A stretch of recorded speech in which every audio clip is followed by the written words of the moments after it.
안녕하십니까. 유니포탈 엔도스코픽 디컴프레션에 대한 강의를 맡은 저는 대전 바른생각병원 전택수입니다. 척추 영역에서의 내시경 수술은 요즘 의사나 환자나 모두 관심이 매우 많아졌죠. 이런 내시경 수술은 일시적 유행일까요? 아니면 지속적인 변화의 흐름인 트렌드일까요? 65세 이상 연령 인구가 전체의 14%를 넘으면 에이지 소사이어티라고 합니다. 작년 우리나라가 15%가 넘었습니다.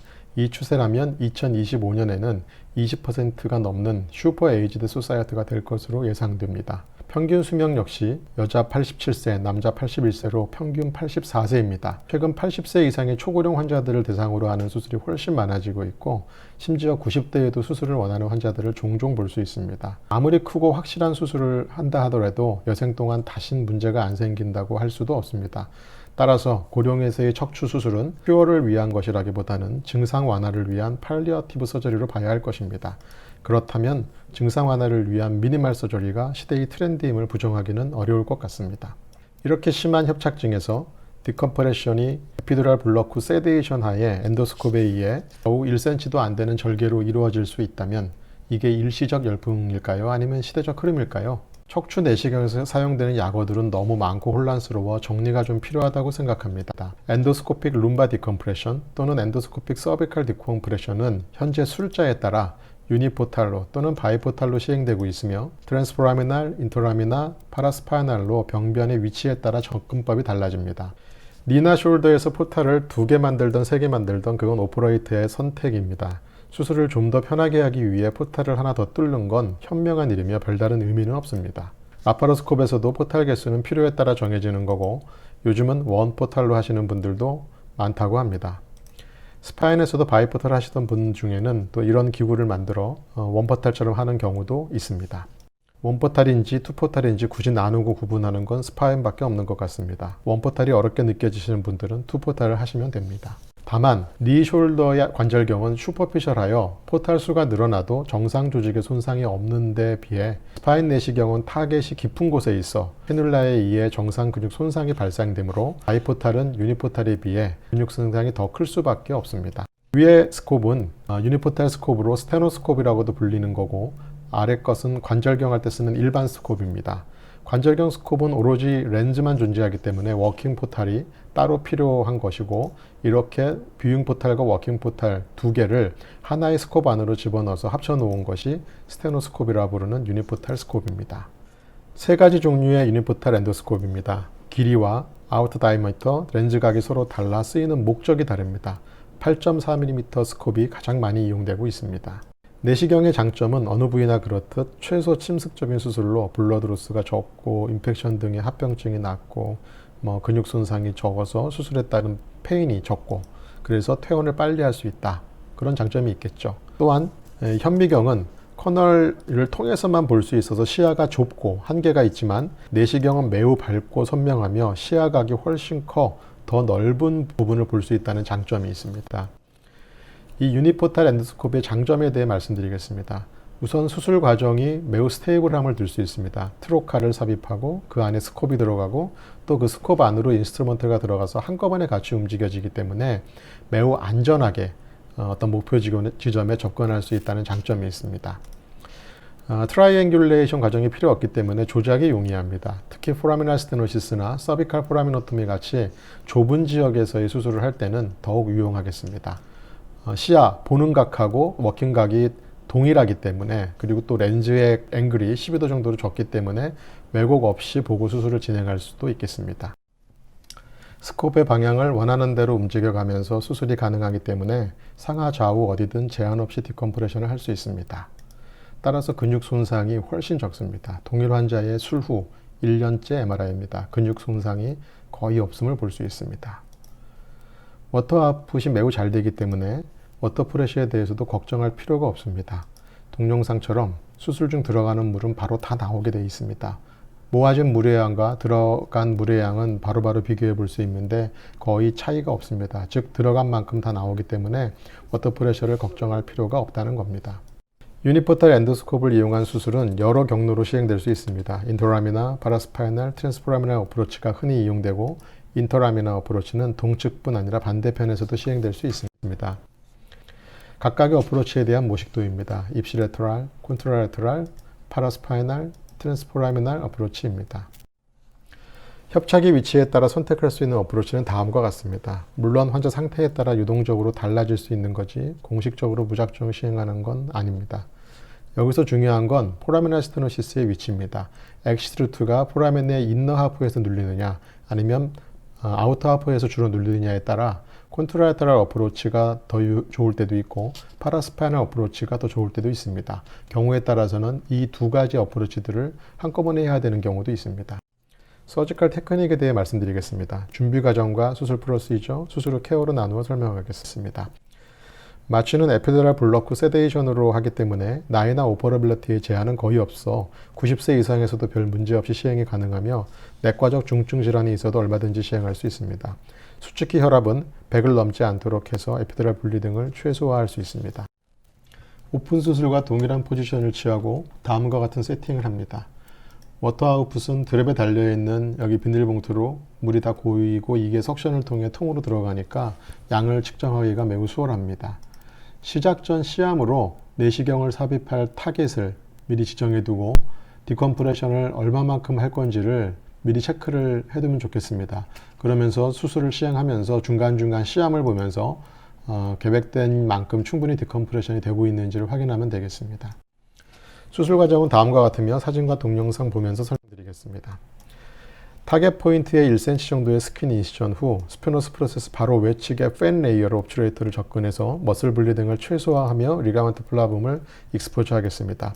이후 플라벡토미를 진행하거나 또는 버로 라미네토미를 필요한 만큼 시행한 후 큐렛으로 리가먼트 플라붐을 대치해서 프락시말 엔드부터 한꺼번에 뜯어버리는 방법도 있을 거고 또 캐리슨으로 필요한 만큼 조금 시암을 보면서 라미네토미를 해도 되겠습니다. 다음으로는 메디알 파스텍토미를 필요한 만큼 시행하는데 이때 루트 리트랙터로 루트를 프로텍션 하면 더욱 안전하게 시행할 수 있겠습니다. 필요한 경우 디스크도 제거하면 되겠고 입시레터럴 디컴프레션이 다 되었으면 콘트롤 라테랄 쪽에 라미넥토미 및 플라벡토미와 필요하면 파세텍토미와 또 경우에 따라서는 반대쪽의 디섹토미도 얼마든지 할 수 있겠습니다. 반대측 너브 루트가 완전히 디컴프레션 된 것을 볼 수 있습니다. 해머박 삽입은 반드시 하고 8시간 뒤부터는 보행을 허용하며 수루 2-3일째 퇴원합니다. 디컴프레션에 필요한 모든 척추 수술은 유니포탈 스코프로 가능합니다. 특히 그 중에서도 다음과 같은 경우는 오픈 서저리에 비해 월등히 더 유용하다고 할 수 있습니다. 케이스별로 하나하나 보시겠습니다. HMP 직내입니다. 보시는 사진과 같은 매우 휴지한 디스크도 최소한의 라미넥토미 후에 충분한 제거가 가능합니다. 과거 내시경 수술에서는 이 마이그레이션이 위나 아래로 많이 내려가거나 올라가면 제거가 어려웠는데 이 PSLD를 이용한 디섹토미는 탈출의 위치나 사이즈에 전혀 관계없이 매우 좋은 시야에서 거의 모든 디스크 수술은 다 가능하다고 보시면 되겠습니다. 센트럴 라테랄 리세스 스테노시스는 유니포탈 바이라테랄 포라미노토미로 양측 모두 충분하게 디컴프레션 할 수 있습니다. 멀티레벨 스테노시스도 각각 레벨에 대해서 충분한 디컴프레션이 모두 가능합니다. 포라미널 디컴프레션은 파라스파이널 또는 트랜스포라미널 어프로치로 이 사진에서 보듯이 이 추간공으로 내시경을 접근하면 현미경으로 디컴프레션 하는 것보다 훨씬 좋은 시야에서 수술을 할 수 있으며 생각보다 아주 감압이 잘 됩니다. 포라멘의 디컴프레션 과정은 루트 주변에 이 연두색으로 색칠된 부위들 트랜스버스 프로세스, 페디클의 베이스, 이스무스, 수피리어 아티큘라 프로세스 같은 부분이 되겠는데 여기를 넓혀주는 게 목적입니다. 우선 동영상에서 보듯이 이 SAP의 라테랄 베이스 쪽인데 이쪽 라테랄 파트의 일부와 또 트랜스버스 프로세스, 페디클의 베이스를 버와 캐리슨 펀치로 제거를 해서 공간을 넓혀주고 그 다음에 루트 위에 이제 이런 그래놀레이션 티슈나 아니면 인터오세우스 멤브레인, 트랜스버스 멤브레인을 제거하면 루트가 보이기 시작합니다. 그러고 나서 조금 전에 봤듯이 이 SAP의 팁을 오스테오톰으로 제거를 할 수 있고요. 그 다음엔 이제 루트가 보이면 루트를 따라 주변에 있는 스카 티슈나 파이브러스 티슈 등을 이렇게 제거하면 되겠습니다. 필요한 경우 익스트라 포라멘까지도 디컴프레션 할 때는 이렇게 사크랄 알라도 제거를 하고요. 그 다음에 대부분 포라미날 스테노시스에서는 디스크가 동반되어 있는데 그 디스크도 제거하고 또 경우에 따라 필요하다면 이렇게 오스테오파이트도 버로 갈아내는 것도 모두 가능하겠습니다. L5S1 포라멘의 하이트와 AP 다이아미터 모두 의미 있게 증가되었고 환자의 통증도 완전하게 सब사이드 되었습니다. 콘트라테럴 어프로치는 파셋 조인트를 보존하면서 최대한의 디컴프레션을 하기 위해서 아주 유용한 술식입니다. 콘트라테럴 디컴프레션 과정입니다. 반대측 라미네토미를 먼저 버로 시행하고 그 다음에 리가멘트 플라붐을 제거하고 하이퍼트로피된 SAP의 일부를 제거해서 포라미노토미를 시행하면 되겠습니다. 반대측 루트가 잘 디컴프레션 되었음을 볼 수 있습니다. 콘트라테럴 어프로치를 양쪽 모두에서 시행하는 경우도 있습니다. 이 환자 같은 경우에는 메디알 원서드 파세텍토미를 시행하면 인컴플리트한 디컴프레션에 대해서 증상이 남을 가능성이 매우 많습니다. 또 그렇다고 이렇게 충분한 디컴프레션을 하면 너무나 많은 파세텍토미가 돼서 보는 이 사진처럼 파셋이 별로 안 남아서 인스테빌리티가 생길 가능성이 또 있겠습니다. 따라서 시간은 더 걸리겠지만 콘트라테럴 어프로치를 양쪽에서 각각 이 화살표처럼 이렇게 시행할 경우에는 이렇게 파셋 손상은 거의 없이 충분한 디컴프레션을 할 수 있다는 장점이 있겠습니다. 80세의 고령 환자입니다. 2달 전쯤 슬립다운 인저리 이후에 증상이 몹시 악화되어 수술을 했던 분입니다. L4 컴프레션 프랙처가 생기면서 원래 가지고 있던 포라미널 스테노시스가 훨씬 나빠진 것으로 보입니다. 파셋 하이퍼트로피가 매우 심하고 이 포라멘 전장에 걸친 스테노시스가 보이고 있습니다. 퓨전을 하면 좋겠지만 환자의 나이와 척추 상태를 볼 때 아주 롱레벨 퓨전이 불가피해서 쉽지 않다고 판단이 됐습니다. 그래서 차선책으로 이렇게 콘트라테럴 디컴프레션과 파라스파이널 디컴프레션을 동시에 시행하였습니다. 우선 반대측에서 접근해서 시크닌딩 리가멘트 플라붐을 제거하고 그 다음에 라미나를 반대쪽 라미나를 충분히 벌어 갈고 또 하이퍼트로피된 SAP 팁을 오스테오톰으로 절골하여 제거하고 페디클의 베이스도 일부 제거해서 인사이드 아웃 포라미노토미를 최대한 시행하였습니다. 라이트 L3 너브 루트가 상당히 디컴프레션 된 것을 볼 수 있습니다. 이후 파라스파이널 어프로치를 추가로 시행해서 익스트라 포라멘 부위에서도 충분한 디컴프레션을 시행하였습니다. 라이트 L3 하이퍼트로피 됐던 파셋이 상당히 제거돼서 포라멘의 디컴프레션이 아주 충분히 시행되어 있음을 알 수 있습니다. 파셋 조인트 시스트의 경우도 내시경 수술에 좋은 인디케이션이 됩니다. 오픈 서저리 시에는 이 메디알 파세텍토미를 하다 보면 동시에 시스트가 제거돼 버리기 때문에 사실 시스트를 제대로 볼 수 있는 경우가 많지 않습니다. 하지만 스코브로는 이렇게 관찰이 잘 가능하고 신경하구의 유착 정도도 잘 보면서 유착을 풀 수 있기 때문에 훨씬 안전합니다. 특히 시스트가 있는 쪽 파셋은 이미 좋지 않은 경우가 많기 때문에 콘트라테럴 어프로치로 파셋을 최대한 보존하면서 시스트를 제거하면 더욱 좋겠고 포스트오피 MR에서 시스트가 잘 제거되었음을 볼 수 있습니다. 유압수로 인접분절의 퇴행성 변화의 가속화에 따른 협착증의 수술적 치료로는 감압술 후에 유압수를 연장하는 것이 가장 보편화된 방법이지만 반드시 그렇게 해야만 하는 건 아닙니다. 또 환자가 너무 젊거나 또는 너무 나이가 많거나 또 환자의 컨디션에 따라 유압술이 곤란한 경우도 있어서 때로는 심플 디컴프레션만을 시행하기도 하는데 이때 중요한 건 디컴프레션은 충분히 하면서 인스테빌리티를 더 나쁘게 만들지 말아야 한다는 거죠.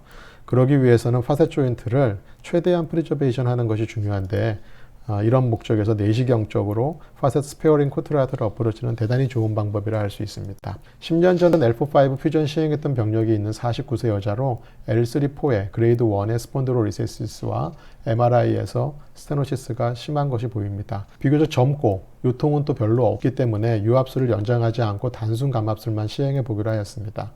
파셋 조인트가 J-쉐입이라 이렇게 메디알 원서드 파세텍토미를 하면 인컴플리트 디컴프레션이 되거나 아니면 파셋 조인트가 바이올레이션이 되기 쉽기 때문에 다음과 같이 콘트라테럴 어프로치를 시행하였습니다.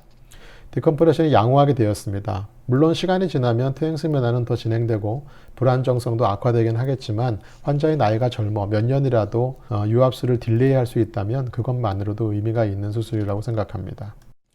서비컬 라디큘러패시 또는 마이올로패시에서도 유니포탈 엔도스코프 디컴프레션은 오픈 키홀 포라미노토미를 대체하는 수술이 되었습니다. 우측 상지 반사통으로 내원한 환자로 멀티레벨 포라미널 스테노시스 보이고 있습니다. 우측 증상의 원인은 5667 경추의 운거버테브럴 조인트 하이퍼트로피에 의한 포라미널 내로잉이 원인으로 생각됩니다. 내시경으로 충분한 디컴프레션을 얻었고 환자의 통증과 위크니스도 모두 회복되었습니다. 결론입니다. 스테노스코프를 이용한 유니포탈 엔도스코프는 대부분의 디컴프레시브 서저리가 가능하여 근육 손상이 거의 없어 통증이 적고 회복이 빠르다는 장점이 있습니다. 전신 마취가 필요 없이 에피듀랄 블록과 세데이션만으로 수술이 가능하여 90대의 고령의 환자나 중증 내과 질환이 있어도 얼마든지 시행할 수 있습니다. 워터 아웃풋이 잘 되어 워터 프레쉬에 대해 걱정할 필요가 없다는 장점도 있습니다. 유니포탈 엔도스코픽 서저리는 숙련될 때까지가 쉽지 않다는 단점은 있지만 점차 이 오픈 서저리의 자리를 더 많이 차지해 현미경의 역할이 점점 줄어들 것이라 확신합니다. 경청해 주셔서 감사합니다.